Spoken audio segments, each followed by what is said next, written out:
మిగిలిపోయిన ఆర్టిజన్గా కాకుండా మిగిలిపోయిన కార్మికుల సమస్యల విషయంలో ఏప్రిల్ 8వ తారీఖు నుండి మొదలుపెట్టినటువంటి సమ్మెలో భాగంగా ఈరోజు ట్రాన్స్కో సర్కిల్ ఆఫీస్ నుంచి వరంగల్ సర్కిల్ ఆఫీస్ నుంచి హైదరాబాద్ ఇందులో భాగంగా మేము ఒకటే ప్రభుత్వానికి కావచ్చు మేనేజ్మెంట్కి విజ్ఞప్తిస్తున్నాం.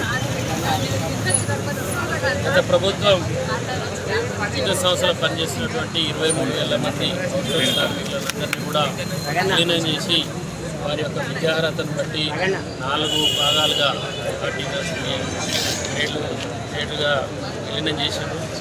అదేవిధంగా సుమారు 6,500 మంది కార్మికులు వివిధ రకాలుగా పీస్ వర్క్ చేస్తున్నారు. వాళ్ళను విలీనం చేసుకోలేదు. ఆర్టిజన్ కార్మికులు విలీనం చేసినాక కూడా మనకి ముఖ్యంగా అంతకుముందు కూడా 20,000 అవుట్సోర్సింగ్ సర్వీస్ ఉండే, మరి ఇప్పుడు దగ్గర 8 ఏళ్ళ సర్వీస్ అవుతుంది ఆర్టిజన్స్. కానీ వాళ్ళ ఆర్టిజన్సీ ఎటు పోవాలనేది కూడా ఎక్కడ కూడా ఇచ్చిన గైడ్లైన్స్లో కావచ్చు, స్టాండింగ్ ఆర్డర్లో కావచ్చు, ఎక్కడ కూడా లేదు. కాబట్టి మేము టీఆర్కేఎస్ పరంగా మేనేజ్మెంట్ కావచ్చు, ప్రభుత్వానికి కూడా ఎవరు కూడా మేము ప్రభుత్వానికి కావచ్చు అటు మేనేజ్మెంట్ వ్యతిరేకం కాదు. మాకు రావాల్సిన హక్కుల గురించి మేము చూస్తున్నాం తప్ప మాకు వేరే ఎటువంటి ఇది లేదు. మేము ఆ ఒక మనవి కూడా ఏంటంటే అందరూ కూడా BTech, MTech, post graduation, ITI అన్ని రకాల క్వాలిఫికేషన్ ఉన్న వాళ్ళు కూడా మంచి క్వాలిఫైడ్ పర్సన్స్ ఉన్నారు ఆర్టికల్స్. అదేవిధంగా డిపార్ట్మెంట్లో కూడా రకరకాల క్యాడర్ ఇండక్షన్ లెవెల్లో చాలా వేకెన్సీస్ ఉన్నాయి.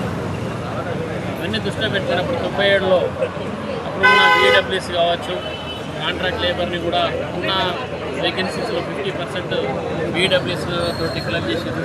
ఇప్పుడు కూడా మేము కూడా మేనేజ్మెంట్ కావచ్చు, ప్రభుత్వాన్ని రిక్వెస్ట్ చేస్తున్నాం. జైల్లో పోస్టులు కావచ్చు, సబ్ ఇంజనీర్ కావచ్చు, అటు ఎన్డీసీ రకరకాల పోస్టులు క్వాలిఫైడ్ కాని వాళ్ళకు స్వీపర్ కావచ్చు, అటెండర్ కావచ్చు, బాధ్యత నెంబర్ ఆఫ్ వేకెన్సీస్ ఉన్నాయి డిపార్ట్మెంట్. ఈ పోస్టులలో 50% ఈ ఆర్టిజన్స్ నుంచి కన్వర్షన్ చేస్తే ఆ పాలసీ పట్టుకొస్తే ఇయర్లీ కొంతమంది ఈ కన్వర్షన్లో డిపార్ట్మెంట్ పోస్టులకు వస్తారు. అప్పుడు ఏదైతే మా మెయిన్ సమస్య ఉన్నదో ఆర్టిజన్స్ యొక్క ఫ్యూచర్ అనేది కూడా క్లియర్ అవుతుంది.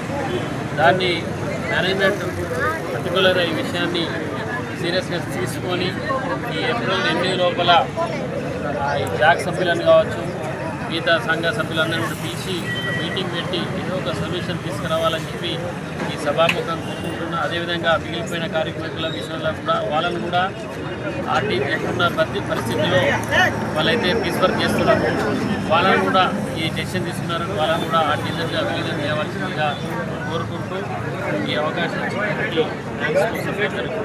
Thank you.